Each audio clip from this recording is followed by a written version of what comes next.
Bonjour à vous et bienvenue sur l'épisode du podcast de la puissance mentale. Aujourd'hui, on va parler performance, on va parler productivité, on va parler mindset, on va parler évidemment puissance mentale dans de nombreuses situations, comment on fait pour s'adapter.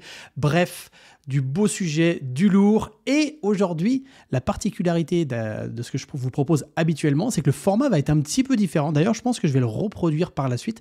N'hésitez pas d'ailleurs à me dire ce que vous en pensez, tout simplement parce que là, je vais vous partager l'échange que j'avais eu avec Camille Bus, qui m'avait interviewé et qui m'avait comme ça posé des questions extrêmement pertinentes.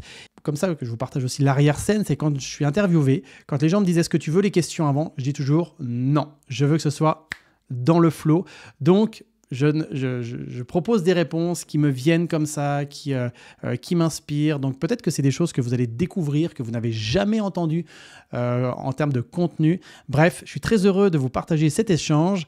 Et évidemment, pour ceux qui veulent suivre Camille Bus, parce que c'est une personne spécialisée dans le coaching en préparation mentale, notamment dans la prise de parole en public. Elle connaît un beau succès, notamment sur LinkedIn. Donc, je vous mettrai les liens en dessous de l'épisode pour la suivre si vous le souhaitez.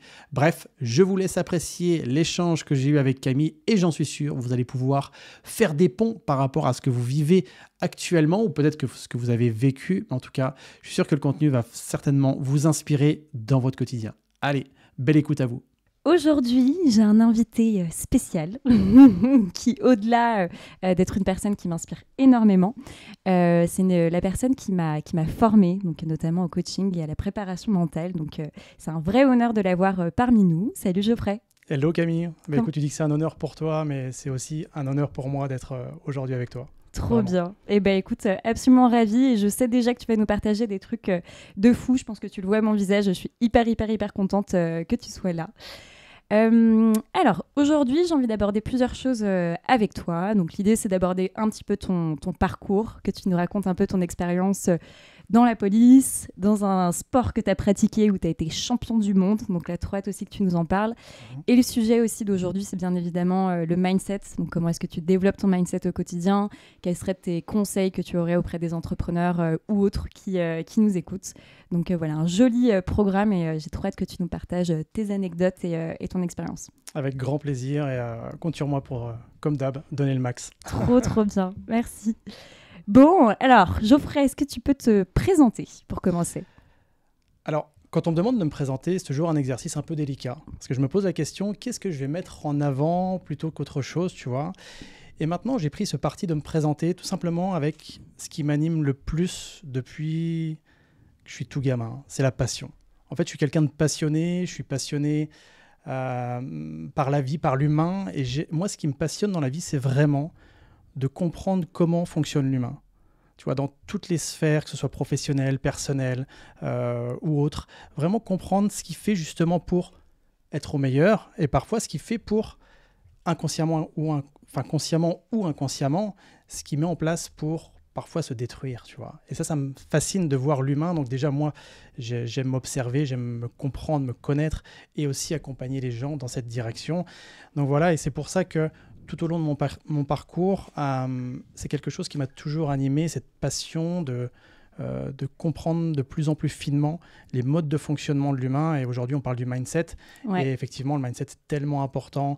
Mais on va voir que derrière le mot mindset, on peut mettre tellement de choses. Et que pour les entrepreneurs, d'ailleurs, c'est aussi une sphère qui est fondamentale.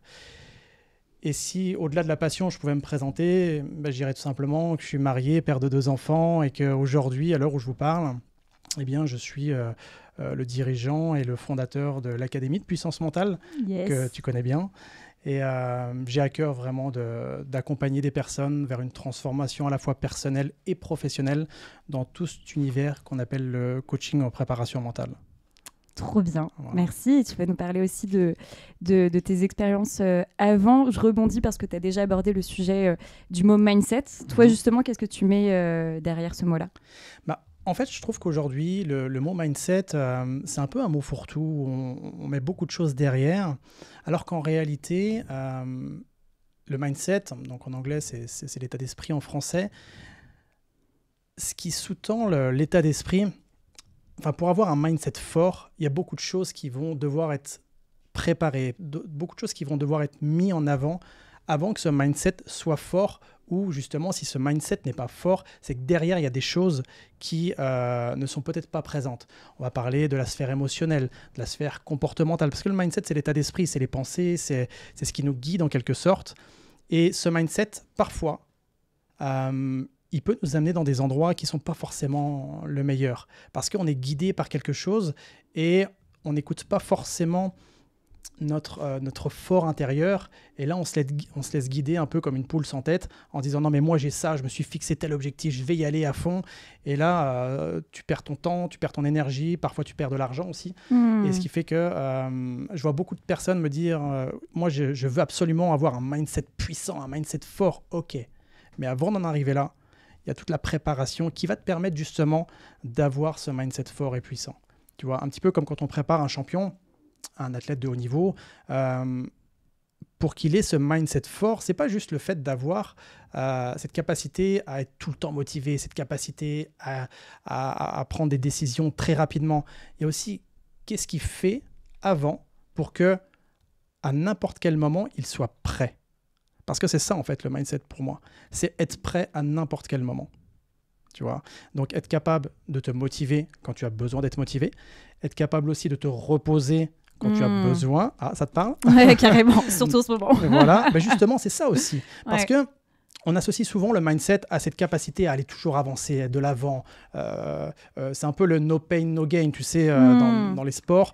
Alors qu'en réalité, c'est, selon moi en tout cas, c'est la meilleure manière de se cramer. Dernièrement, j'intervenais auprès de à peu près plus de 100 entrepreneurs. Alors je dis, vous savez, votre mental, votre mindset, votre état d'esprit, c'est quelque chose qui va pouvoir vous mener au-delà de ce que vous espérez, mais c'est aussi quelque chose qui va vous mener peut-être droit dans le mur. Parce que si tu es connecté uniquement au mindset, uniquement à ton état d'esprit, sans être connecté à ce que tu ressens, à tes ressentis, à tes émotions, dans ce cas-là, c'est un petit peu comme si le capitaine du navire ne portait pas attention à son bateau et à son équipage, tu vois. Donc, c'est un petit peu cette dissonance entre ce que je veux et ce que je ressens. Et là, si la personne, pour moi, veut un mindset puissant, dans ce cas-là, il sera fondamental qu'elle aille se connecter à ce qui est important pour elle, à ce qui la fait vibrer et ce qui vraiment l'anime profondément tous les jours.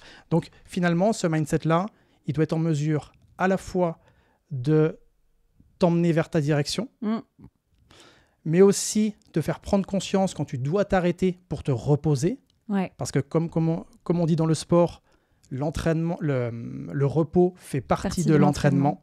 Donc, tout entrepreneur qui se respecte, normalement, je sais que ce n'est pas forcément le cas, mais doit être en mesure de prendre du recul par rapport à lui-même et de voir quand il est fatigué, et quand il est fatigué, de se reposer pour justement être encore plus performant par la suite. Et un entrepreneur, pour moi, s'il veut développer son mindset, il doit agir comme un sportif de haut niveau. Moi, je pense qu'on peut arrêter le podcast là. On a déjà fait une petite masterclass sur le mindset et sur ce terme-là. Donc, merci beaucoup parce que je trouve que tu as extrêmement raison de le préciser, d'être dans cette capacité et pas être justement dans cette partie état d'esprit et cultiver cet état d'esprit puissant, comme on se le dit, mais d'être aussi en capacité d'écouter ce qui se passe là. Donc, on va reparler justement un peu des clés que toi, tu proposes pour le faire parce que très souvent, les gens ne savent pas comment faire. Et avant d'aller sur ce terrain-là, j'étais assez curieuse parce que je suis même pas sûre de connaître parfaitement aussi ton background. Comment est-ce que toi, tu t'es intéressée à tous ces sujets en lien avec le mental ? Est-ce que c'est pendant que tu étais à la police, parce que du coup, tu as été l'un des premiers formateurs en préparation mentale à la police.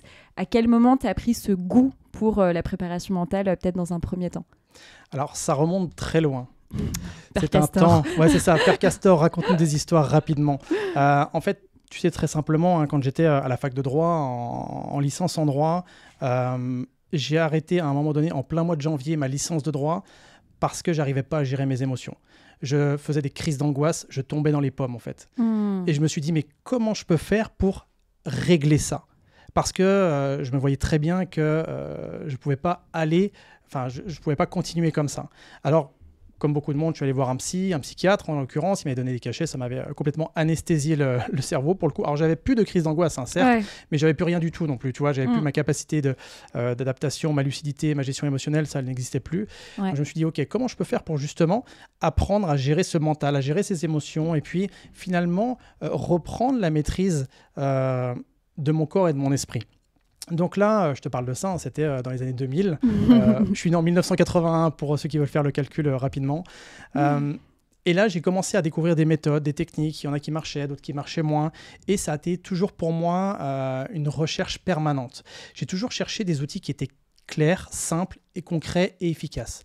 T'avais beau me dire que quelque chose fonctionnait, moi j'avais besoin de le tester sur moi avant de te dire ok ça marche. T'avais beau me sortir n'importe quelle étude de neurosciences, j'y croyais, ok, mais aussi je n'y croyais pas. Donc pour moi le terrain, le test, il n'y a que ça qui parle, et déjà quand j'étais étudiant. Donc là au fur et à mesure j'ai étudié l'hypnose, j'ai étudié la PNL, hein, la programmation neurolinguistique que tu connais très bien. Je me suis vraiment formé à différentes méthodes, et là de fil en aiguille, j'ai acquis des outils, j'ai acquis des techniques et des stratégies. Et d'ailleurs, quand je me suis lancé dans cette carrière de policier, à la base, c'était pour deux choses. La première, c'était... alors, quand les gens m'entendent dire ça, ils trouvent un peu particulier parce que chacun a sa perception aussi du métier de policier. Moi, c'était de contribuer à un monde meilleur. Vraiment, d'arriver dans cet espace, dans cet uniforme, finalement, pour aider un petit peu la veuve et l'orphelin, tu vois. Et le deuxième point, c'était aussi d'apprendre à mieux me connaître. Gérer mon stress, mes émotions, parce que c'est un métier qui est extrêmement stressant, qui est extrêmement épuisant. C'est un métier qui va vraiment puiser dans tes ressources. Et donc, en plus de ça, ça m'a permis aussi, au-delà de me connaître moi, ça m'a aussi permis de comprendre l'humain. Et là, je peux te garantir qu'en 15 ans d'ancienneté, j'ai développé vraiment beaucoup d'analyse, beaucoup de compréhension de l'humain. Et ce qui me fait qu'aujourd'hui, justement, j'ai cette capacité à tout de suite analyser une personne quand elle va bien, quand elle va pas bien, quand elle a peur, quand elle est... bref, tous ces comportements un petit peu. Et tout ça, ça m'a toujours fasciné en fait.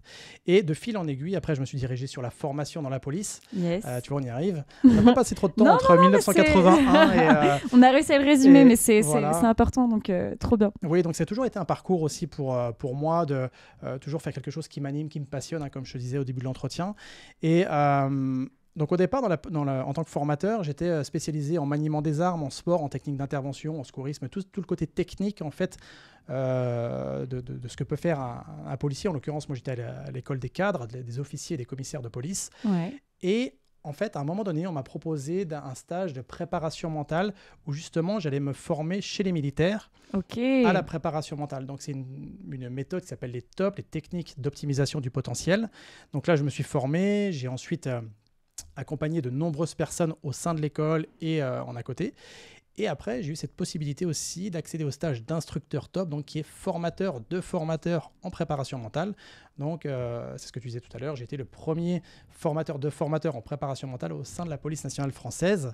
Et donc moi, ce qui m'a surtout fasciné, c'est de pouvoir accompagner des policiers quand ils avaient vraiment ce besoin de concentration, de focus. J'ai beaucoup de copains dans les groupes d'intervention, bien sûr, que ce soit le RAID, le GAP, la BRI, enfin tous ces groupes-là.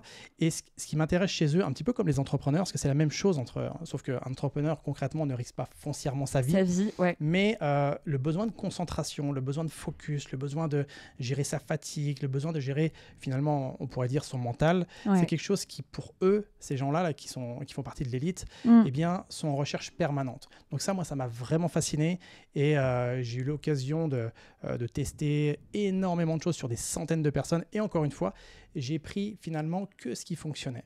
Parce que quand tu es avec un mec du RAID ou de la BRI, quand tu lui dis, bon bah tiens, ça fonctionne, il dit, ouais, bah ok, est-ce que ça fonctionne quand j'ai un gilet pare-balles lourd, avec un casque lourd, avec un fusil d'assaut, et que je dois aller chercher un terroriste à 6h du matin? Tu vois, donc en gros, c'est ça, il y a des contraintes qui sont vraiment énormes, et là, tu peux pas raconter du bullshit, quoi. Oui, carrément. Il y a le avant, ok, pendant, et après, on débrief, tu vois. Donc il y a toute cette dynamique-là, moi, qui m'a toujours fasciné de comprendre, parce qu'aujourd'hui, j'ai vraiment le sentiment, alors la bonne nouvelle, c'est que des gens comme toi diffusent aussi cette sphère de la préparation mentale, mais aujourd'hui en France, je pense que cette sphère, elle est vraiment sous-estimée, alors qu'en réalité, c'est ce qui permet bah là, on est notamment avec des entrepreneurs, mais c'est aussi valable pour une mère de famille, un père de famille, Bien sûr. un étudiant qui passe un concours. La sphère du mental, c'est un peu la tour de contrôle. C'est ce qui va faire en sorte que ton côté technique, toutes tes stratégies vont être efficaces. Eh bien, c'est comment tu vas gérer cette tour de contrôle. Et tu vois, je me souviens, il y a quelques semaines en arrière, je fais un webinaire de vente. Je prends du recul et je me dis, pourquoi j'ai si peu de ventes en fait. Habituellement, quand je fais un webinaire, dans l'heure ou les heures qui arrivent, les personnes prennent l'avance. Pour préciser, c'est un webinaire que tu fais pour recruter de nouveaux coachs dans ton académie. C'est ça quand tu dis, fais bien de préciser. Ouais. Et sur le webinaire-là, donc il y avait ma femme, Betty, que tu connais aussi, et je lui dis, mais je sais pas, je n'étais pas au top là.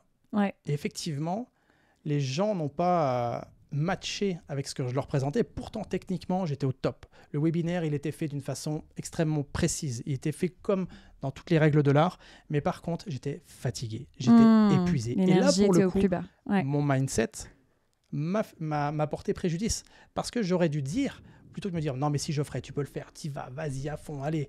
Et puis après, ça va cartonner. Au lieu de me dire ça, me dire, OK, si je prends du recul par rapport à moi-même, là, je suis un petit peu fatigué, voire même beaucoup. Est-ce qu'on est en fin de saison ? Est-ce que c'est le bon moment pour faire ce webinaire, oui ou non? Est-ce que c'est vraiment urgent?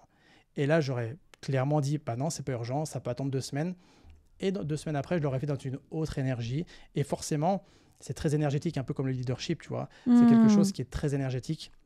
Et pour le coup, qui est extrêmement important pour un entrepreneur qui veut démarrer un projet, un entrepreneur qui veut conclure des différents contrats, qui veut faire des partenariats. Dans quelle énergie tu es? Parce que ça, l'énergie, c'est même ce qui sous-tend le mindset. Tu vois, c'est très lié en réalité. Ton énergie va être vraiment en apport avec ton état d'esprit. Et quand les deux sont en concordance, quand tu as un état d'esprit de champion et une énergie de champion, eh bien, t'es le Teddy Riner de l'entrepreneuriat, tout simplement. Et là, on a déjà plein de clés, notamment sur cette prise de recul, le fait de se poser aussi les bonnes questions à des moments clés, le fait d'être aussi à l'écoute de son énergie, etc. Pour entrer dans le concret, et peut-être pour avoir un dernier exemple sur cette partie dans les métiers d'urgence, ou en tout cas force de l'ordre, etc. Comment est-ce qu'un policier ou quelqu'un du RAID utilise son mental / la préparation mentale dans le cadre d'une opération? Qu'est-ce qu'il fait concrètement pour rester maître de ses émotions et gérer la pression à ce moment-là? Est-ce que tu as un exemple? Déjà, il va beaucoup s'entraîner. Ouais. Il a un niveau d'entraînement, certains même disent qu'ils sont surentraînés. Je pense qu'on n'est jamais surentraîné. On s'entraîne raisonnablement ou beaucoup, mais c'est toujours dans un objectif bien précis. Il s'entraîne à toutes les... en fait, il s'entraîne à improviser. C'est dingue, ça. C'est dingue, ouais. C'est une bonne capacité. Ouais, et finalement, ils développent leur capacité d'adaptation. Et ça, pour un entrepreneur, c'est fondamental. Donc, c'est pour ça qu'à l'entraînement, il varie les scénarios. L'opérateur qui va simuler, par exemple, une interpellation d'un terroriste, eh bien, il va avoir différents scénarios. Il y a des choses qui vont changer. Ils vont bouger les meubles. Ils vont mettre, on va leur dire qu'il y a 2 personnes à l'intérieur, alors qu'en fait, il y en a 3 ou 10, tu vois. Tout va changer. Et en fait, c'est ce qui est important chez eux. Et chez eux, c'est beaucoup ce qu'ils recherchent finalement, c'est être capable de s'adapter, peu importe l'environnement. Tu vois. Et c'est pour ça que... alors, par contre, je précise, je n'ai jamais travaillé au RAID. J'ai travaillé avec beaucoup de copains du RAID. Bien sûr. Je n'ai jamais été opérateur au RAID. Mais d'avoir étudié un petit peu comment il fonctionnait, c'est tout le temps comme ça, en fait. Ouais. D'accord. Donc, vraiment développer sa capacité d'adaptation. Et aujourd'hui, les entrepreneurs ont vraiment, selon moi, tout intérêt à développer leur capacité d'adaptation. Et tu vas me dire, mais Geoffrey, comment on fait pour gérer sa capacité d'adaptation? Tout le monde se demande comment on fait. Voilà. Eh ben, encore une fois, c'est aussi une perception, c'est-à-dire que si tu as un partenariat, par exemple, qui échoue, de ne pas voir ça comme une fin en soi, mais de voir ça comme un entraînement. Et justement, en faire un feedback, en faire un débriefing pour voir qu'est-ce que tu as bien fait, qu'est-ce que tu as peut-être pas bien fait, qu'est-ce que tu peux modifier, recalibrer, et ça, finalement voir ça comme un entraînement pour plus tard. Tu vois. C'est une espèce de switch dans ta façon oui. d'interpréter une situation à la suite. Alors, j'aime pas le mot échec, mais en tout cas quelque chose qui s'est pas passé exactement comme tu le souhaitais et d'en tirer toujours une conclusion, en tout cas un feedback qui t'aide pour la suite. Un apprentissage, c'est exactement ça. Et donc là, du coup, tu nourris ton mental, ton esprit vraiment de nombreux fichiers. Donc la prochaine fois, quand il va être confronté, par exemple, admettons, tu es sur un partenariat avec une femme ou avec un homme, et là, tu conclus ce partenariat, et puis tu avais cette petite intuition qui te disait au fond de toi, je devrais peut-être pas y aller. Et au final, tu y allais quand même. Et échec, parce que finalement, le travail, ça aboutit à quelque chose qui n'est pas bon pour toi, pour la personne, enfin bref. Eh bien, si tu prends du recul et tu dis, OK, qu'est-ce que j'ai senti au départ et qui peut-être m'a mis sur le chemin en me disant, fais attention, n'y va peut-être pas, ou prends plus d'informations, etc. Et là, tu augmentes ta capacité de compréhension de toi, ton analyse, ton intuition, et ce qui fait que plus tard, quand tu vas avoir un autre partenariat qui va arriver, tu vas être beaucoup plus vigilant sur les points justement que tu as vus, donc tu seras en mesure de t'adapter et de ne pas foncer tête baissée. Tu vois, donc c'est tous ces entraînements-là qui augmentent la capacité d'adaptation. C'est pour ça qu'aujourd'hui, quand tu vois un champion, un athlète réaliser une figure, quelle qu'elle soit, ça paraît simple. Parce que peu importe ce qui arrive, lui, il est en mesure de s'adapter. Parce qu'il a tellement eu d'entraînement, il a vu tellement de scénarios possibles que lorsqu'il y a quelque chose qui fait face, qui se confronte à lui, eh bien, il est en mesure de s'adapter. Comme un boxeur qui est sur un ring, la boxe, entre nous, il n'y a rien de plus bête, la boxe. Il faut mettre un point devant l'autre. C'est facile.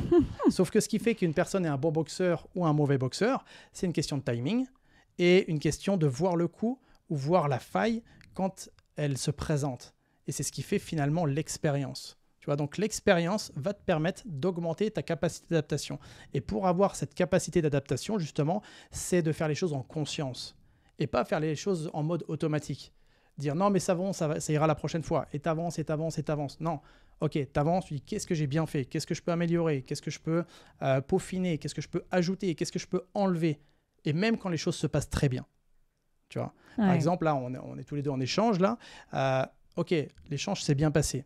Mais si je prends du recul, qu'est-ce que je pourrais améliorer pour que la prochaine fois, ça soit peut-être encore meilleur. Encore un niveau tu dessus. vois, parce qu'on peut toujours s'améliorer. Et plus on va chercher du détail, de la précision, et c'est là qu'on devient excellent. Tu vois, c'est aussi ce que recherchent tous les athlètes de haut niveau, en fait. Exactement. Et ce que je trouve hyper intéressant, c'est qu'en fait, au début, ça demande un certain effort parce que c'est pas une pensée automatique justement de venir se demander c'est quoi ce feedback après cette interview, etc. Mais plus tu te le demandes au fur et à mesure et plus ça va devenir automatique et plus ça va te permettre de grandir et donc aussi de t'adapter en fonction des différentes situations. Oui, c'est exactement ça, un petit peu comme quand tu conduis une voiture, au départ tu te dis il faut que... Bon, après il y en a même après quelques années, c'est toujours pas ça, mais... Oui, mais en tout cas c'est toujours un peu mieux que ce que ça n'a été, quoi. Tu vois, il y a toujours cette... tu parles de toi là, quand même ? Oui, complètement. J'ai raté 3 fois mon permis, je l'assume. Voilà. Et tu l'as eu au final ou pas ? Je l'ai eu, oui. Ok, bah, c'est ça qui est intéressant. J'ai payé très cher. Tu vois, ouais, mais tu as payé très cher, mais en tout cas tu as appris beaucoup certainement. Ouais. Tu vois, et c'est ça aussi qui est intéressant, c'est qu'est-ce que tu as appris de ces 3 entre guillemets échecs, qu'est-ce que tu as mis en place, et peut-être que d'ailleurs la dernière fois où tu l'as eu, peut-être que tu as pris plus de recul par rapport à la deuxième fois que tu l'as passé. Tu vois, donc un petit peu comme le permis, enfin le fait de conduire, au départ c'est un peu automatique et après plus tu avances dans la conduite et plus les choses s'automatisent. Par contre, là où il faut être toujours vigilant, c'est que de ne pas rentrer dans une routine. Ouais. Tu vois, c'est pour ça que les champions aussi aiment changer les scénarios, ils aiment faire des chorégraphies différentes, ils aiment faire des combinaisons différentes parce que justement, il y a ce niveau d'attention que tu as un petit peu au début, un petit peu comme quand tu es en couple avec quelqu'un, tu sais, tu as un niveau d'attention qui est particulier que tu as pu peut-être au bout de quelques années. Donc c'est important d'avoir toujours cette vigilance. Et pareil quand tu es entrepreneur, quand tu as ton entreprise, ok, tu as un bon CA, tu es content, tu as une bonne équipe, mais comment tu peux faire pour peut-être améliorer encore un peu plus que ce que tu as là maintenant ? Et tout ça, ça demande de l'analyse, de la prise de recul, mais aussi de la vulnérabilité. Cette capacité à se dire, ok, peut-être qu'on est bon, mais on n'est peut-être pas parfait. Et comment on peut faire pour s'améliorer, justement ? Exactement. Super intéressant. Et tu parlais justement là des athlètes et du sport, ce qui me permet de faire une bonne transition avec une activité que tu as eue, parce que je ne crois pas que tu pratiques encore aujourd'hui, mais tu vas nous en dire plus. Tu as eu, alors si mes recherches sont bonnes, l'occasion d'être champion du monde d'un sport qui s'appelle le kettlebells. J'essaie de m'entraîner à le dire, je ne sais pas si je l'ai bien dit. Est-ce que tu peux nous dire ce que c'est et le contexte? Et après, ma question qui suivra, c'est qu'est-ce que tu as fait au niveau mindset, ou plus globalement, physiquement, mentalement, pour décrocher un titre comme celui-ci? Alors, en russe, ça se dit Gerevorusport. D'accord. Est-ce que c'est un sport qui est russe à l'origine? Oui, c'est c'est du girvois sport, en fait. Donc, kettlebell sport, comme tu disais. Kettlebell voilà, sport. C'est un peu plus américain. En fait, c'est un sport qui vient des pays de l'Est. Et tu vois, c'est rigolo parce que la semaine dernière, je parlais avec une personne qui est née en Sibérie, qui s'appelle Olga. Et elle me disait que l'utilisation du kettlebell, justement, c'était quelque chose qu'ils faisaient dès leur plus tendre enfance, en fait. C'est un poids, donc pour les gens qui ne connaissent pas, c'est un poids avec une poignée, avec une anse comme ça. Et le but du jeu, c'est de le soulever un petit peu comme un mouvement d'haltérophilie et de le soulever en compétition, c'est de le soulever pendant un temps donné, le plus de fois possible. Donc effectivement, j'ai été... alors le dernier championnat du monde, c'est en 2017. J'ai été 2 fois champion du monde, 1 fois vice-champion du monde. Donc mon record, moi, sur cette épreuve, c'est de soulever un poids de 32 kg d'un bras. D'accord, pendant 30 minutes. Et mon record, ça a été de le soulever 375 fois. Ok, d'accord. Souvent, je vois l'équipe. Ouais, je vois l'équipe surtout, mais souvent le réflexe qu'on a, c'est qu'on regarde la taille de mes bras qui sont énormes. Qu'est-ce qui s'est passé depuis 2017? Ouais, c'est ça. J'ai arrêté la drogue. Voilà.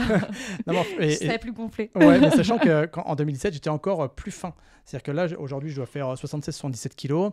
À ce moment-là, je faisais 73-74. D'accord, c'est vraiment pas une question de masse musculaire, mais c'est plus... une question de mental. Oui, c'est exactement ça. Justement, là, ce qui m'a intéressé dans ce sport, c'est ce dépassement de soi qui permet finalement, quand tu as de la douleur, parce qu'en fait, ce qu'il faut savoir, quand tu portes ce poids de 32 kilos, il vient compresser ton avant-bras et c'est extrêmement douloureux.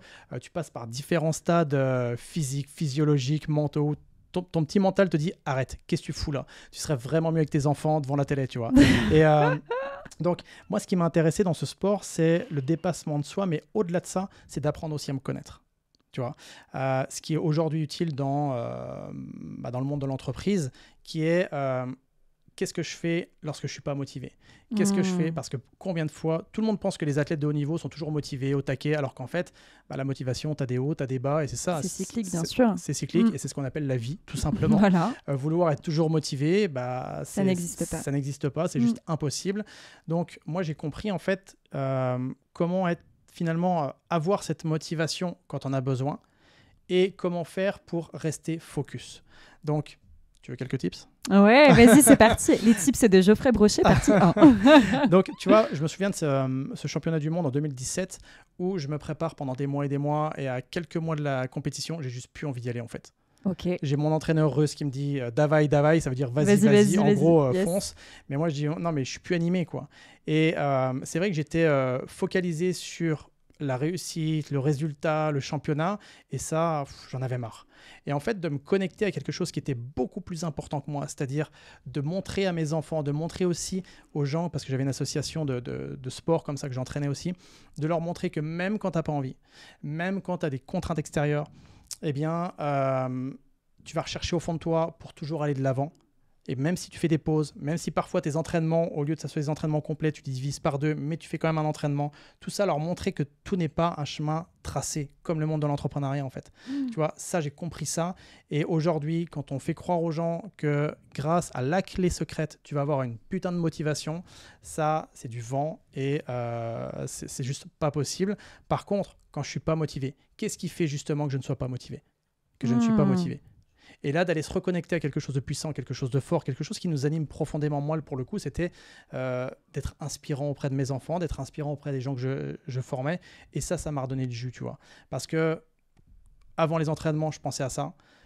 Pendant la compétition, j'ai pensé à ça. Et c'est pour ça que ça m'a donné des ailes. Et du fait, sur le dernier championnat du monde, c'était en 2017 à Milan. J'ai fini 2e, mais j'ai réalisé le plus gros score, donc 375 répétitions que j'ai jamais réalisé en fait. Donc tu vois, c'est aussi ça. Et le deuxième tips, vraiment, c'est d'avoir un plan d'entraînement, un plan pour avancer. Et que parfois, même si le plan que tu as prévu, eh bien, tu t'y colles pas à 100%, pas grave. L'entraînement que tu avais prévu, t'as pas le jus pour le faire ou tu n'as pas assez de motivation pour le faire, comment tu peux faire ne serait-ce que la moitié? Tu vois, si aujourd'hui tu es entrepreneur et que tu as une tâche à faire et que tu avais prévu de faire cette tâche et que tu n'as peut-être pas envie et que tu n'as voilà, pas cette motivation en tout cas. C'est déculpabiliser aussi. Ouais, s'autoriser que c'est OK. Parce que justement aujourd'hui, on a cette image, tu sais, notamment sur les réseaux, où on montre des gens surperformants, des gens qui sont toujours taqués, des gens qui... Moi d'ailleurs, petit aparté, tu m'as posé la question, Geoffrey, comment tu fais pour avoir toujours cette énergie-là? Comment je fais pour avoir cette énergie-là? Entre midi et 14h, moi je fais une sieste. Oui. Tout simplement. J'attendais un truc, waouh, mais oui, t'as raison. Je fais une sieste. Dès que je peux, je me repose en fait. Oui, bien sûr. Parce que tu montres à l'externe et ce qui se passe en arrière-scène, il ne faut jamais l'oublier. Pour avoir l'énergie que j'ai là maintenant avec toi sur ce podcast-là, juste avant, quand je suis arrivé dans ma voiture, je me suis posé pendant 5 minutes et j'ai fait une petite relax, je me suis préparé mentalement pour être dans la meilleure énergie possible. Tu vois. Donc tout ça finalement, c'est t'as un plan, mais le but, c'est pas de toi t'adapter au plan, c'est le plan qui doit s'adapter à toi. Parce que sinon, si tu t'adaptes à un plan que tu t'es fixé, tu risques de te cramer, tu risques d'être moins performant et d'aller vers un but qui finalement, tu sais, un petit peu à l'image de ce champion qui, 50 mètres avant d'arriver la ligne d'arrivée, il s'effondre en fait. Ouais. Tu vois. Et l'entrepreneuriat, c'est pas un sprint, c'est un marathon. Exactement. C'est un marathon qui se termine jamais en fait. Exactement. Donc, d'où l'importance de vraiment se prendre en considération et puis vraiment d'oser la vulnérabilité, vraiment. Et parfois, tout à l'heure on parlait des gens du raid, tu sais, moi tous les copains du raid, ils prennent toujours du recul par rapport à eux-mêmes en disant ok, qu'est-ce que je peux améliorer, comment je peux être plus performant, donc peut-être en me reposant. Tu as une petite histoire un peu secrète comme ça sur les vas-y, on adore les anecdotes, on l'a vu. J'ai un copain du raid parce que moi, ce qui m'intéresse, c'est les feedbacks. Tu sais comment tu fais pour gérer ton énergie. J'ai discuté avec un copain qui avait fait l'assaut de Saint-Denis, tu sais, où tu avais ces deux personnes là qui avaient des ceintures d'explosifs. Ok. Et, donc là, on se demandait pourquoi d'ailleurs le raid tirait tout le temps comme ça en direction. Tout simplement parce qu'il voulait éviter que les deux personnes avancent pour se faire éclater en fait. Okay. Donc là, sur un assaut comme ça, encore une fois, je précise que je n'ai jamais été au raid, mais j'ai beaucoup de copains. C'est l'histoire qu'on raconte. C'est le feedback en tout cas d'un ami proche qui m'a dit ça. Et je lui dis, mais comment tu fais pour tenir sur la durée? Parce qu'une fois que c'est terminé, tu sais que ça a duré 6 heures, 10 heures, 12 heures, un peu comme avec Mohamed Merah. Une fois que c'est fini, tu sais combien de temps ça a duré. Mais quand tu es dedans, tu sais pas. Exactement. Tu vois, un petit peu comme quand tu es dans le monde de l'entrepreneuriat, quand tu es sur un projet, tu sais, bon, tu as à peu près une date, mais tu te dis, mais quand est-ce que ça va arrêter un peu ces demandes, ces sollicitations et tout ça. Donc lui, j'ai adoré cette histoire-là. Il me dit, en fait, Geoffrey, je suis allé l'étage en dessous et j'ai fait une relax. Je me suis posé. Ça tirait au-dessus, donc tu avais du calibre lourd qui tirait à l'étage, donc bam, bam, bam, bam. Et lui faisait une relax juste en dessous. C'est incroyable. Je trouve ça dingue en fait. C'est clair. Parce que cette capacité à me dire, ok, c'est vrai que son mental lui disait, reste avec les copains parce qu'à n'importe quel moment, ils ont peut-être besoin de toi. Sauf que là, lui, vu qu'il était en position arrière, il a pris ce leadership finalement en disant, attends, pour être meilleur peut-être dans 15 minutes, là, je vais aller me reposer 5 minutes. Alors bien sûr, il n'a pas fait, il s'est pas allongé, il n'a pas dormi 10 heures. Hein. Mais le fait de récupérer, à quel point justement la récupération te permet d'être performant et te permet d'être lucide et bon à n'importe quel moment. Tu vois, et c'est ça, cette capacité d'adaptation qu'on parlait tout à l'heure, comment la développer. C'est, tiens, comment je peux faire là maintenant pour être encore meilleur? Qu'est-ce que je peux faire pour améliorer ce que je suis en train de faire là? Et là, mon ami, lui, c'était tout simplement de dire, là, je sens que ça fait quelques heures, j'ai les jambes un peu lourdes. Et en plus, il y avait eu différents événements avant, donc ça commençait vraiment à charger. Et donc là, lui, il s'est dit, si je prends 5 minutes, ça va me faire du bien et ça me permet d'être encore plus performant. Tu vois, donc c'est vraiment... C'est incroyable comme histoire et surtout, on est... Enfin, tu vois, même quand on parle parfois du mot relax ou même le fait de faire les choses en conscience, etc. Pour certains, c'est un petit peu perché, voire farfelu. Donc, du coup, c'est hyper intéressant de savoir que tu as des personnes qui, dans ces contextes-là, dans des situations justement d'urgence, et tu n'as rien de plus concret et de plus dangereux aussi, dans ces moments précis, prennent ces quelques minutes pour être encore plus performant, parce que cette notion de performance, elle revient énormément auprès des entrepreneurs. Moi, on me demande souvent comment est-ce que je suis plus performant. Et je trouve que ce côté sas de décompression, que ça soit dans qui soit très court dans une période donnée, ou sas de décompression plus sur le long terme, et d'avoir des gros sas entre des grosses périodes, un lancement, une promo, enfin voilà, ou quoi que ce soit, c'est hyper important. Bah, comme là, pour rebondir sur ce que tu dis, Camille, et qui est vraiment très pertinent, c'est tu es en mode de lancement, surveille la qualité de ton sommeil. Ouais. Parce que pendant que justement certains disent non mais je suis en lancement, allez je veille tard, je travaille, je bosse. Sauf que là, tu es en train de tirer sur ton organisme et tu baisses en créativité, tu baisses en lucidité et en état d'esprit. Et c'est ce fameux, entre guillemets, mindset, tu vois. Ouais. Alors que si tu prends soin de ton sommeil, si tu me dis tiens, allez, ce soir à 21h, ça peut être 20h, ça peut être 23h, peu importe, ça dépend de chacun. Mais là, je coupe. Mais quand je coupe, je déconnecte complètement. Je sais que c'est pas facile. Parce que moi aussi, je suis entrepreneur, je sais ce que c'est. Mais c'est tellement important de switcher son mental. Parce que quand tu vas prendre le temps, je sais pas, si tu es dans Paris, d'aller te balader dans Paris, d'aller en forêt ou autre, et que tu vas penser à autre chose, c'est à ce moment-là, quand tu libères ton mental, que la créativité va arriver. Tu vois, parce que sinon, tu mets de la conscience sur quelque chose qui est inconscient. La créativité, c'est des idées qui te viennent comme ça, on a le sentiment qu'elles tombent un peu du ciel, mais plus tu vas la chercher, la créativité, moins elle va arriver. Donc, ce qui est important, c'est 1, surveille ton sommeil. 2, optimise tes phases de récupération. Tout à l'heure, sur le copain du raid, tu parlais de la relaxation. On aurait pu très bien appeler ça une récupération active. Ça fait plus classe, en fait. Oui, tu dis un entrepreneur récupération active. Voilà. Par exemple, si aujourd'hui, vous nous écoutez et que vous êtes entrepreneur et que vous n'osez pas dire que vous allez faire une sieste et vous dites, je vais faire une récupération active. C'est classe quand même. C'est très, très classe. Mais en plus, c'est plus... Et c'est aussi... c'est plus OK et c'est la réalité. Ouais. Tu vas récupérer activement, c'est-à-dire que tu vas mettre de la conscience dans ta récupération. Ouais. Donc ça, c'est très important. Ouais. Et je te saisis au vol parce que le sommeil, c'est un truc qui revient énormément. Tu vois, en discutant justement sur ces sujets un petit peu mindset ou autre, c'est vraiment un pain point en tout cas qui revient régulièrement. Moi, déjà, à titre personnel, j'ai le côté où alors je suis très, tu vois, je coupe mes notifications, j'aime bien, par exemple, lire avant de dormir, arrêter les écrans, etc. En revanche, j'ai un espèce de flot de pensées, mais plutôt des pensées créatives, justement, qui arrivent pile poil, tu vois, avant de dormir, où je suis en mode, putain, il faut que j'aille noter tout ce que j'ai en tête, etc. Et de façon générale, tu as plein d'entrepreneurs qui disent, je mets un temps fou à m'endormir et tout. Alors, est-ce que toi, tu as des conseils justement pour réduire ce flot de pensées que beaucoup ont avant de s'endormir? Le souci, tu sais, les pensées, c'est un petit peu comme un feu où tu dis, c'est comme si la personne disait, je comprends pas, mon feu il est actif. Bah oui, si tu mets des bûches dedans, forcément il va pas s'arrêter. Tu l'entretiens. Voilà, c'est exactement ça. Tes pensées, tu les entretiens aussi. Donc là, ce qui est important, c'est d'occuper ton esprit à autre chose qu'à tes pensées. Donc très simplement, sans non plus paraître perché, mais quand tu es dans ton lit et que tu sens que tu commences à penser au projet de demain, quand tu commences à peut-être à être anxieux à l'idée de ce qui va se passer demain, peut-être prendre un temps pour noter pour libérer un peu ta charge mentale. Tu vois, tu prends un cahier, t'écris, comme ça libère. Et après, porter ton attention, ne serait-ce que sur ta respiration. Alors certains me disent, est-ce que compter les moutons, ça marche ?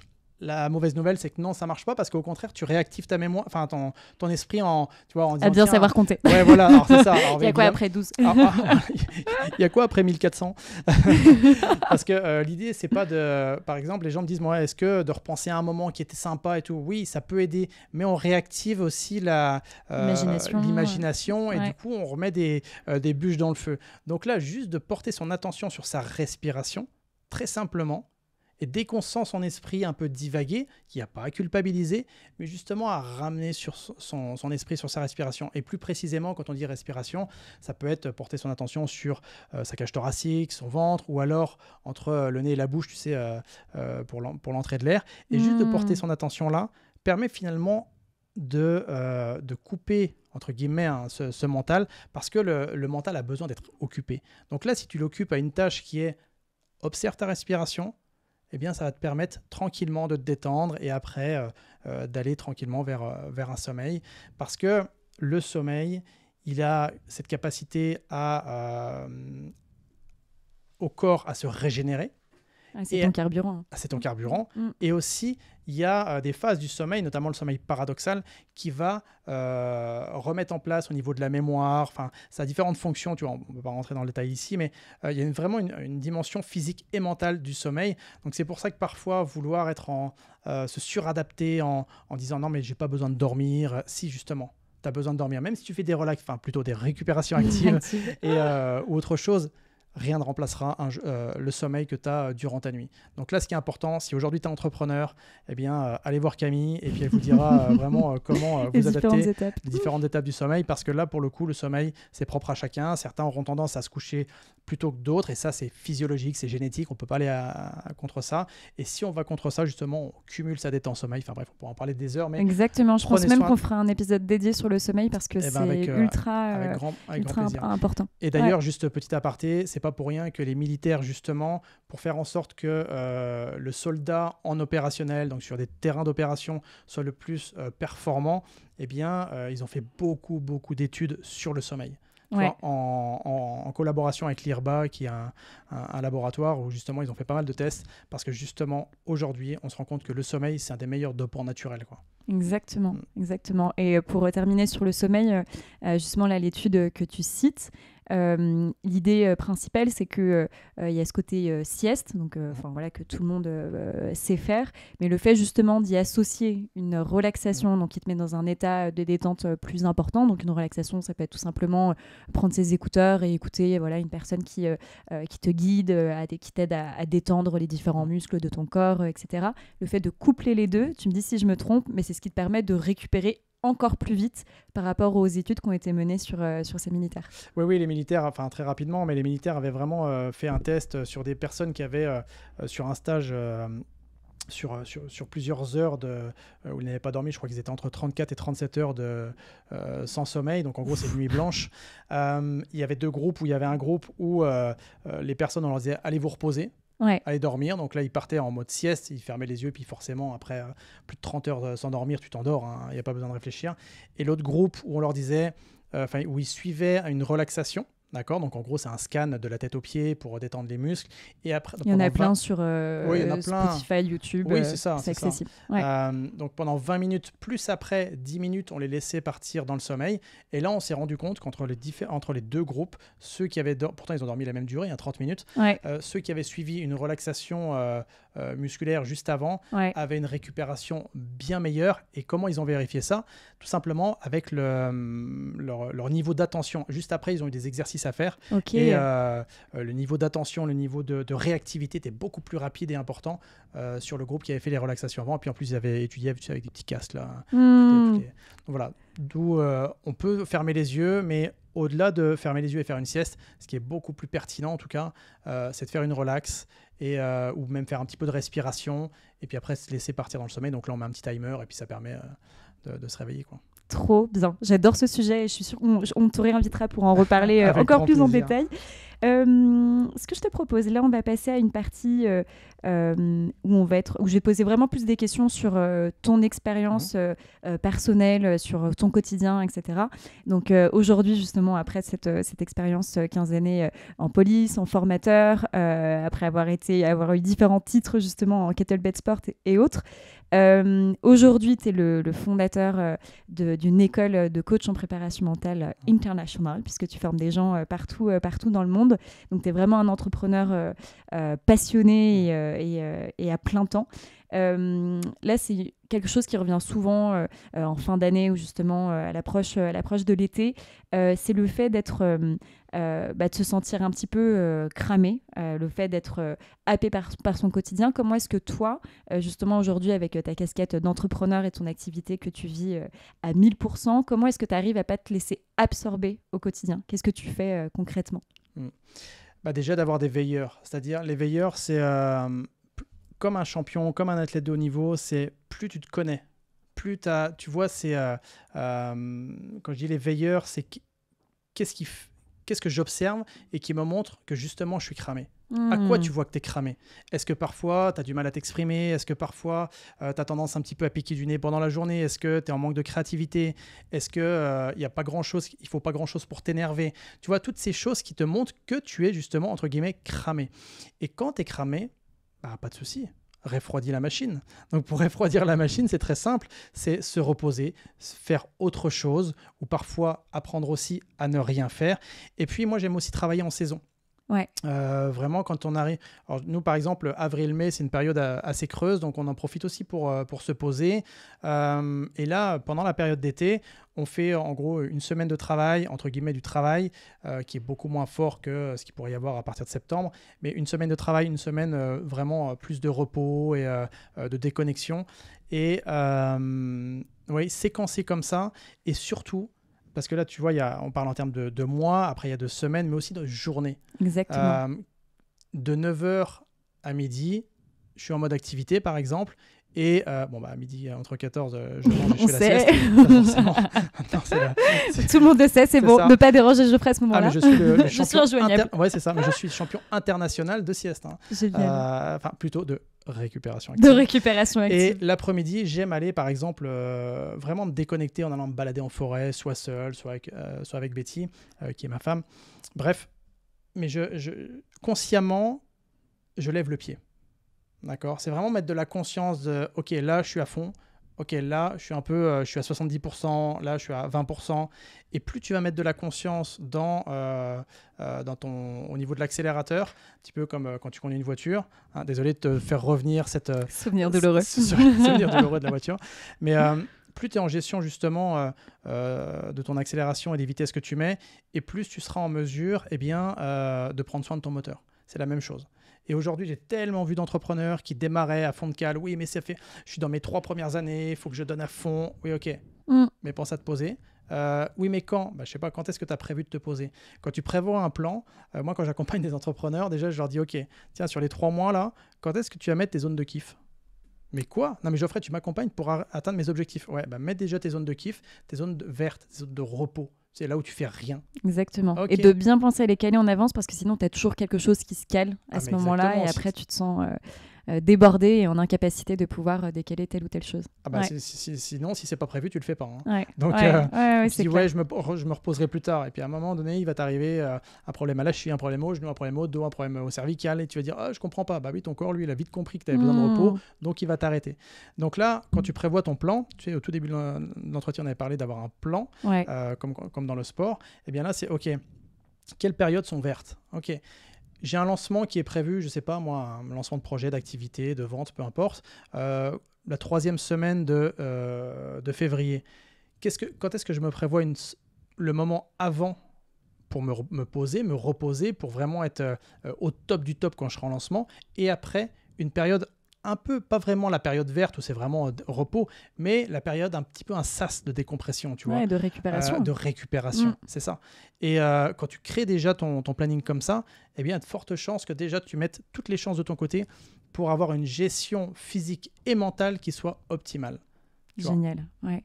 Ça, c'est, il y a un schéma que j'ai souvent en tête, typiquement, lorsqu'il y a un lancement particulier, où tu vois, moi, par exemple, je vais lancer un bootcamp à la rentrée, de vraiment avoir la partie préparation, la partie action, mais tu le connais schéma par cœur, et la partie récupération. Et ça, que ça soit dans le sport ou au final au quotidien, c'est vraiment quelque chose à avoir en tête, parce que sinon on reste toujours bloqué dans la phase action et avec cette zone rouge du coup qu'on atteint, comme tu as décrit tout à l'heure. Trop bien, j'ai énormément de choses qui me viennent en tête et je vois le temps qui file. N'hésite Donc mais je veux quand même profiter du fait que tu sois là pour te poser des questions que les entrepreneurs se posent assez souvent. Tu vois, là, il y a même j'ai fait un petit sondage sur LinkedIn il n'y a pas très longtemps sur les sujets en tout cas qui parlaient le plus aux entrepreneurs quand on parle de mindset, etc. Et le sujet de la confiance en soi, c'est un sujet qui est pas mal remonté. Alors c'est assez rigolo parce que tu peux avoir tendance que justement quand tu es entrepreneur, tu as une forte confiance en toi, etc. Mais en fait, c'est pas du tout quelque chose d'inné et surtout, je pense que ça s'entretient. Qu'est-ce que toi, tu réponds à un entrepreneur qui dit Geoffrey, comment est-ce que je booste ma confiance en moi ? Ok, t'as 4 jours devant toi. C'est parti, let's go. Tu sais déjà. Vaste sujet. Ouais, déjà, les personnes comparent la confiance qu'ils ont en eux par rapport à parfois certaines personnes, la confiance qu'ils dégagent. Ouais. Mais même quand tu vois des grands entrepreneurs qui, d'apparence, ont une confiance en eux qui est incroyable, ce qui se passe intérieurement, c'est complètement différent. J'ai eu l'occasion d'accompagner des grands entrepreneurs, des grands sportifs aussi. Avant un événement, ils ont aussi le palpitant, ils doutent aussi d'eux, ils ont peur, ils sont dans ces moments d'incertitude. Donc déjà, ça c'est un préalable, tu vois, de croire d'avoir une confiance en soi qui soit toujours au top du top. Ça se travaille en effet, parce que la confiance en soi, c'est simple, c'est croire en ses habiletés, en ses capacités. Mais pour croire en ses habiletés, ses capacités, eh bien, il faut les mettre en action. Mais ce qui sous-tend de croire en ses actions, au fait de passer en action et puis d'avoir confiance en soi, c'est d'avoir une bonne énergie, d'avoir une gestion émotionnelle qui soit au top et d'avoir aussi une vision de soi, une estime personnelle, aussi le fait de se valoriser qui soit optimal. Si tu as une bonne énergie, des émotions qui sont bonnes et on va dire un rapport à toi qui est plutôt bon, dans ce cas-là, tu auras de fortes chances d'avoir plus confiance dans tes capacités. D'accord ? Donc, comment ça se développe ? En passant à l'action, tout simplement. C'est-à-dire que la confiance en soi, c'est un état d'esprit. C'est rien d'autre. C'est juste un état d'esprit qui va te permettre de mettre en place des actions. Donc, qu'est-ce qui fait que cet état d'esprit-là, il soit du mieux possible, qu'il soit le plus fort possible et qui te permette d'entreprendre des projets qui soient bons pour toi. Donc, quelqu'un qui démarre dans l'entrepreneuriat aura forcément moins confiance en lui sur des petites actions que quelqu'un qui a déjà fait beaucoup d'actions. Par contre, après, les steps étant différents, par exemple, quand tu vas négocier un projet, je ne sais pas, à 10 000 euros quand tu commences, la confiance n'est peut-être pas au top. Par contre, au bout de quelques années, quand tu vas négocier un projet à 10 000, ça ira parce que tu en auras tellement fait. Par contre, quand tu vas être sur des projets à plusieurs centaines de milliers d'euros, peut-être à 1 million d'euros, là, ta confiance en toi, elle risque d'être un petit peu plus fragile, un petit peu plus incertaine. D'accord ? Donc, c'est aussi la confiance, eh bien, elle s'obtient avec l'action, elle s'obtient avec le temps. Et ce qui est important, c'est aujourd'hui, quelle vision j'ai de moi-même ? Parce que souvent, on se dit, oui, mais je pourrais être meilleur, je pourrais... Ok, oui, tu peux toujours être meilleur. Mais aujourd'hui, qu'est-ce qui fait que tu es capable d'atteindre cet objectif-là ? C'est pour ça que quand on se fixe des objectifs et pour avoir la confiance nécessaire pour atteindre ces objectifs, eh bien, c'est d'avoir un objectif qui soit à la fois atteignable, mais aussi à la fois un petit peu excitant, tu vois. Parce que si c'est sûr qu'il est atteignable, tu auras peut-être tellement confiance en toi que tu ne seras pas au top du top. Donc la bonne zone, le meilleur de toi-même. Exactement. Donc la bonne zone, c'est vraiment quand tu as confiance en toi, mais que tu doutes encore un petit peu. Tu vois, ça vient te challenger un petit peu. Ça vient te challenger, exactement. Et là, dans ce cas-là, tu es dans la bonne zone. Et souvent, ce que je pose la question aux gens, très simplement, pour conscientiser, je dis, OK, aujourd'hui, de 0 à 10, à combien tu as confiance en toi ? Dernièrement, j'ai une personne qui me dit, je suis à 3 ou 4. OK. Et tu aurais besoin d'avoir confiance en toi à combien réellement pour avancer, pour aller au-delà de ce que tu es capable ?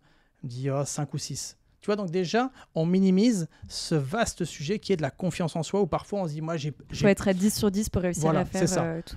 C'est ça. Ou alors se dire, j'ai confiance ou j'ai pas confiance. C'est en mode binaire. Alors qu'en fait, OK, aujourd'hui, tu as confiance en toi à combien et combien il te faudrait pour avancer. Et pour justement augmenter ce point ou ces 2 points, qu'est-ce que tu peux mettre en place ? Qu'est-ce que tu peux, dans ton environnement, qu'est-ce que tu peux te dire à toi-même ? Est-ce que peut-être déjà tu peux te retourner par rapport à ce que tu as fait et à quel point tu peux être fier de ce que tu as fait ? Parce que la confiance, c'est encore une fois une énergie, c'est comme je disais avant, un état d'esprit. Ouais. Donc tout ça, ça vient, on augmente son réservoir de confiance en soi en ayant conscience de tout ce qu'on a déjà fait et à quel point justement on l'a bien fait. Tu vois, on se valorise en fait. Et ce qui est important, c'est avoir confiance en soi, oui, mais l'excès de confiance n'est pas bon non plus. Tu vois, très souvent, les équipes ou les sportifs qui échouent, c'est que parfois, un champion du monde, par exemple, peut se faire cueillir sur une compétition nationale parce qu'il y va un peu en vainqueur. Ouais. Il dit non, mais c'est bon pour moi, ça va le faire. Et puis là, tu te fais cueillir parce que justement, tu n'avais pas ce niveau de vigilance qui était assez important. Bien Donc sûr. Là, aujourd'hui, si tu es entrepreneur, peut-être que voilà, tu es confiant à 4, 5, 6, peut-être plus ou moins, peu importe, mais de combien tu aurais besoin pour augmenter cette confiance, mais qui soit encore pas être en excès de confiance, mais qui soit en confiance juste, d'avoir finalement conscience de ses propres capacités sans non plus les amplifier ou les diminuer. Et juste dans cette vision qui soit la meilleure, quoi. trop bien. J'ai synthétisé. Ouais, non, mais déjà, je trouve que tu as donné énormément de clés ultra concrètes, parce qu'entre cette prise de recul, cette conscientisation et toute cette pause, cette partie justement de récupération, de relax, enfin bref, toutes les choses là qu'on a abordées, je pense que ça donne déjà beaucoup de clés qui sont en plus des choses... là, c'est rien de sorcier en fait, véritablement. Et c'est pas forcément aussi des choses qui sont difficiles à mettre en place. Ça demande un effort avec de l'entraînement, mais l'impact, il est réel. C'est ça en plus ce que tu décris. Oui, et je tiens vraiment à rebondir sur ce que tu dis, Camille, parce que ça, c'est très important. Parfois, on cherche des choses qui sont complexes, parce qu'on se dit si c'est complexe, ça va bien marcher. Ouais. Alors que, en réalité, le but, c'est pas d'avoir des choses complexes, c'est d'avoir des choses simples, mais par contre qui sont appliquées avec excellence. Ok, tu es capable de récupérer en 10 minutes. Comment tu peux faire pour récupérer peut-être en 8 minutes? Tu vois, simplement, mais que ce soit encore meilleur. Donc des choses simples, appliquées avec excellence, sont vraiment mieux que des choses complexes qui sont pas bien appliquées. Et que tu ne tiendras pas dans le temps. Et que tu ne tiens pas dans le temps. Exactement. Génial. Un immense merci, Geoffrey. Il y a une dernière petite question que j'aime bien poser en fin d'interview. Si toi, vraiment, à titre perso, tu devais retenir un seul point qui a changé ta vie de façon générale, que ce soit en termes de mindset, mais qui a vraiment changé ta vie, ça serait lequel, si tu devais en retenir un? Ça, c'est une question. J'ai bien fait de te dire avant l'entretien, je veux pas savoir les questions que tu vas poser. Je pense que vraiment, et puis ça va par rapport à ce qu'on disait juste avant, c'est le fait de croire en soi. Parce que souvent, on attend beaucoup des autres, on attend beaucoup de soutien, on attend beaucoup d'aide des autres, alors qu'en fait, déjà, le fait de croire en soi, de développer cette conviction. Au-delà de croire en soi, c'est vraiment cette conviction, cette foi, tu vois, en se disant, peu importe ce qui arrive, je vais donner le meilleur de moi-même. Tu vois, et quand je dis croire en soi, c'est vraiment croire en ses capacités, parce qu'elles sont là de toute façon. Et vraiment aller de l'avant et toujours avoir ce regard bienveillant vis-à-vis de soi-même. Donc, pour ceux qui nous écoutent, croyez en vous, développez votre conviction par rapport à vous-même, et plus vous développerez cette conviction, plus vous serez convaincu et plus vous serez convaincant. Et ça, quand on est dans le monde de l'entrepreneuriat, c'est quelque chose qui est plutôt sympa. Ça aide. Trop bien. Un immense merci, Geoffrey. Où est-ce qu'on peut te retrouver si des personnes souhaitent échanger avec toi par la suite? Face à toi, là, maintenant. Voilà. Si vous êtes dans le coin, c'est parfait. Sinon, tant pis. C'est ça, exactement. Alors, sur les différents réseaux, que ce soit Instagram, Facebook, LinkedIn, YouTube, c'est Ma Puissance Mentale. Donc, de toute façon, si vous tapez sur Google Puissance Mentale Geoffrey Brochet, normalement, si j'ai bien fait mon job, vous retrouverez tout ce qu'il faut. Et puis, si vous avez besoin, n'hésitez pas. Si vous avez des questions, si je peux vous aider, ce sera toujours avec grand plaisir. Et voilà, cet épisode est terminé. Donc, n'hésitez pas à me dire si ce format vous a plu. Quoi qu'il en soit, on se retrouve la semaine prochaine pour un autre épisode. Bye.